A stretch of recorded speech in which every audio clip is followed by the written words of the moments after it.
खैर मैं तब बड़ा हेल्पलेस होता हूँ, मैं समझ नहीं आती कि मैं क्या करूँ और किस तरह इससे निकलूँ, मैंने क्या किया ऐसा। खैर वो सरफराज चौधरी कहता है कि इसको ले जाओ, इसकी तरीके से तफ्तीश करो। जबकि मैं डे 1 को आया हूँ, मैं सब कुछ, मोबाइल का पासवर्ड, मैंने लैपटॉप के पासवर्ड, मैंने जीमेल के पासवर्ड, मैंने एक चीज़ नहीं छोड़ी। मुझे आज जितने ऑफिसर्स थे वहाँ पे, मुझे एक ऑफिसर आके दिखा दे, बता दे कि डक्की भाई ने हमें ये चीज़ नहीं थी दी, इसलिए हमने मारा है। वो तफ्तीश के अंदर इस जगह कोऑपरेट नहीं था कर रहा, इसलिए हमने मारा है। मुझे एक बंदा आके दिखा दे यार। मेरा 23 दिन का रिमांड लिया मैंने, पहले 23 मिनट के अंदर उनको सब कुछ दिया।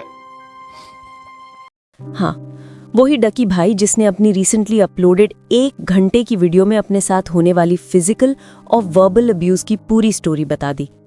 और सच बोलूं, जो कुछ उसने बताया वो सिर्फ परेशान करने वाला नहीं, गुस्सा दिलाने वाला है। सबसे पहले चलो टाइमलाइन समझते हैं। अगस्त में लाहौर एयरपोर्ट पर NICIA ने डकी भाई को अरेस्ट किया, अलेजिडली बेटिंग एप्स प्रमोट करने के इल्जाम में। ये केस कोर्ट तक गया, इन्वेस्टिगेशंस होती रहीं और 25 नवंबर को लाहौर हाई कोर्ट ने उनको बेल भी दे दी।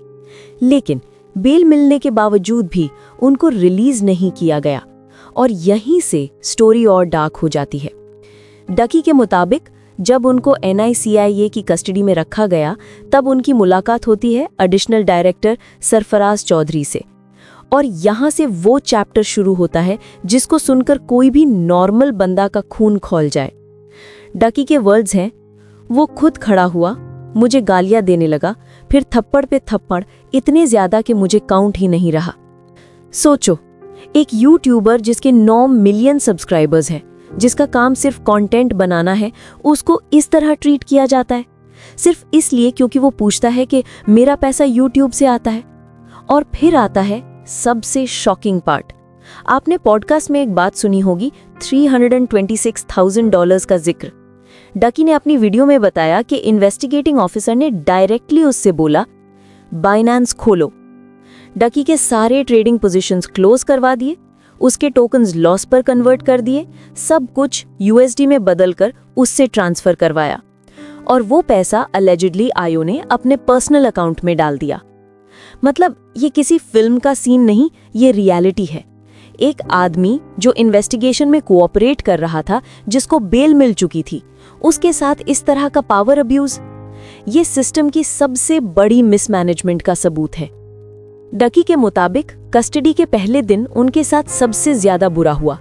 उन्होंने कहा कि वो हेल्पलेस महसूस कर रहे थे, उनको बार बार मारा जा रहा था और वो सिर्फ एक आदमी को देखकर कह रहे थे, प्लीज इनको बोलना थोड़ा कम मारे।